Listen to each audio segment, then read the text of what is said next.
Anda masih bersama kami pemirsa, menyisakan pertandingan pada kompetisi Liga 2.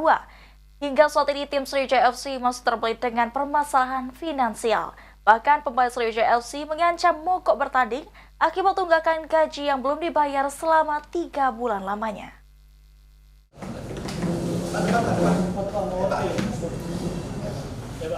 Jajaran pengurus DJ Sport Asia yang saat ini juga menjadi pengurus PT Sriwijaya Optimis Mandiri menggelar pertemuan langsung dengan para pemain Sriwijaya FC. Pertemuan antara manajemen dan pemain ini untuk membahas permasalahan gaji dan DP pemain yang sampai saat ini masih belum dibayarkan. Namun sayangnya diskusi yang dilakukan tidak tercapai kesepakatan dari pemain maupun manajemen. Para pemain SFC mengancam akan mogok bertanding karena manajemen masih belum membayarkan hak mereka. Terkait dengan hal ini, manajemen SFC mengaku masih belum bisa membayarkan gaji dan DP para pemain lantaran terkendala beberapa hal, serta menyerahkan sepenuhnya keputusan kepada para pemain Sriwijaya FC, khususnya pada pertandingan menghadapi PSPS Pekanbaru pada Sabtu sore. Namun jika pemain tetap tidak bertanding, maka SFC akan terkena denda besar yang berakibat pada pilotnya PT SOM.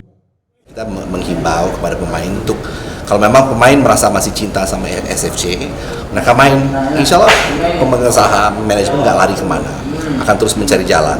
Kita ngerti memang bahwa belum digaji itu memang berat bagi keluarga, tapi ya ginilah, daripada kalau memang udah selesai semua besok, ya nggak akan datang lagi uang itu, karena berarti kan di dalam Liga 3M pasti kita harus bayar.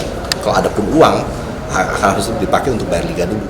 Manajemen SFC sendiri berharap para pemain tetap bertanding di sisa pertandingan kompetisi Liga 2 musim 2024-2025 agar skuad Sriwijaya FC terhindar dari denda dan terdegradasi ke Liga 3. Eki Saputra, BAL TV.